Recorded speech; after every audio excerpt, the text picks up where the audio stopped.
ایسے لوگ ہمیشہ رہے ہیں جن کی خواہش اسلام کو مٹانا ہے۔ نبوت کے ابتدائی سالوں میں، بعد کی صدیوں میں اور آج تک ہم انٹرنیٹ پر ہر جگہ ایسے اسلاموفوبز دیکھتے ہیں۔ ایک سوال وہ ہمیشہ استعمال کرتے ہیں، وہ اسلام میں خامیاں ڈھونڈتے ہیں اور مسلمانوں کو ان کے مذہب سے دور کرنے کی کوشش کرتے ہیں۔ ایک سوال وہ ہمیشہ استعمال کرتے ہیں، سال ہر سال ہر ممکن موقع پر اسے سامنے لاتے ہیں۔ انشاءاللہ اس سوال کا جواب ہم بہت واضح انداز میں دیں گے۔ ہمارا بھروسہ خود پر نہیں ہے مگر ذات خداوند پر ہے۔ اس سوال کو منافقین، یہود و کفار اور اسلاموفوبز بہت دہراتے ہیں۔ کیونکہ ہمارے پیغمبر نے کئی شادیاں کی تھی، لہذا وہ انہیں معاذ اللہ ایک عیاش انسان کہتے ہیں۔ ان کے مطابق اگر وہ ایسے نہ ہوتے تو اتنی زیادہ شادیاں نہ کرتے۔ وہ یہ بھی کہتے ہیں کہ اگر اسلام میں ایک وقت میں زیادہ سے زیادہ 4 شادیوں کی اجازت ہے تو پیغمبر نے 4 سے زیادہ بیویاں کیوں رکھی؟ یہ سننے میں ایک بہت مشکل سوال لگتا ہے، مگر یہ ایک توہین آمیز الزام کے سوا کچھ نہیں ہے۔ اس کا علم ہمیں پیغمبر کی زندگی دیکھ کر ہوتا ہے۔ ان کی زندگی کا ایک حصہ دیکھیں تو ہو سکتا ہے کہ ہم غلط خیال اپنائیں۔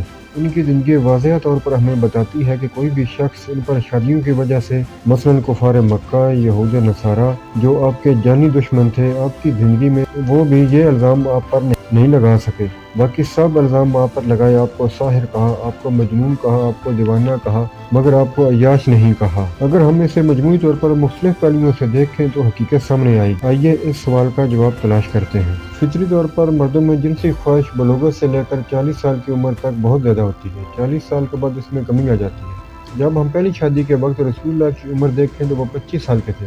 اس زمانے اور اس علاقے کے حساب سے یہ کافی لیٹ شادی تھی۔ کیا 25 سال کی عمر میں انہوں نے اپنی پہلی شادی 16 سال کی لڑکی سے کی تھی؟ جی نہیں۔ ان کی پہلی بیوی حضرت خدیجہ کی عمر آپ سے شادی کے وقت 40 سال تھی اور وہ بیوہ تھی۔ انہوں نے ایک ایسی عورت کو چنا جن کی پہلی شادی ہو چکی تھی۔ نبی کو شادی کا پیغام بھی خدیجہ نے خود دیا تھا۔ آپ کا جمال اور اخلاق بہت مشہور تھا، کسی نے بھی ان کی زبان سے جھوٹ نہیں سنا تھا۔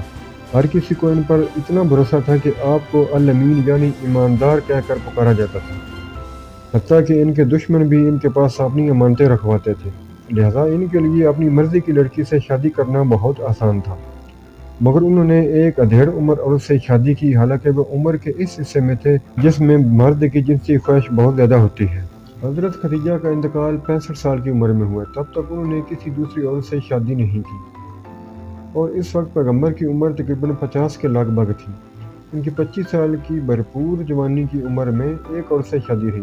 حضرت خدیجہ کی وفات کے 2 سال بعد بھی حضور نے شادی نہیں کی۔ تو کوئی صحیح و دماغ شخص یہ سوچ سکتا ہے کہ وہ ایک عیاش انسان تھے؟ نعوذ باللہ! اگر وہ ایسے تھے تو یہ سب ان کی جوانی میں ظاہر ہونا چاہیے، جس عمر میں مردوں میں جنسی خواہش بہت زیادہ ہوتی ہے۔ لیکن رسول اللہ کی زندگی تو اس کے بالکل برعکس تھی۔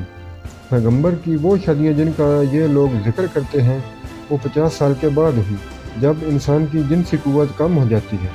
جب ہم تاریخ میں مختلف تہذیبوں کا مطالعہ کرتے ہیں تو ہم دیکھتے ہیں کہ مختلف قوموں کے بادشاہ اپنے تعلقات مضبوط کرنے کے لیے آپس میں رشتے طے کر لیتے ہیں۔ ایسی بہت سی شادیاں ہوئی ہیں اور تاریخ میں ایسی بے شمار مثالیں ملتی ہیں۔ تو آپ کے خیال میں اس کا کیا مقصد ہوتا ہے؟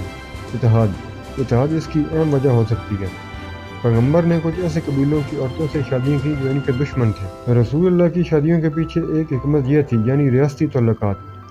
کیا کسی قبیلے کا سردار کسی ایسے قبیلے سے جنگ کرے گا جہاں ان کی رشتہ داری ہو؟ نہیں۔ جب بھی جنگیں ہوتی تھیں تو مردوں کی آبادی قتال کی وجہ سے تیزی سے کم ہو جاتی تھی اور عورتوں کی تعداد بیوہ ہونے کی وجہ سے بڑھ جاتی تھی، لہذا ایک مرد کو ایک سے زیادہ شادیاں کرنے کی اجازت دی گئی۔ لہذا رسول اللہ نے جو شادیاں کی ان میں زیادہ تر بیوائیں اور طلاق یافتہ عورتیں شامل تھیں۔ ان پر اسلاموفوبز کے الزام میں حقیقت تو تب ہوتی جب رسول اللہ کم سن عورتوں سے شادی کرتے۔ کیا اس سے واضح نہیں ہوتا کہ ایسی باتیں کرنے والے صرف اور صرف رسول اللہ کی ذات کو نشانہ بناتے ہیں اور مسلمانوں میں سے اور غیر مسلمانوں میں سے معصوم لوگوں کو گمراہ کرتے ہیں؟ خداوند کریم ہمیں رسالت کے تحفظ کی توفیق فرمائے اور جوار نبوت میں جگہ عطا فرمائے۔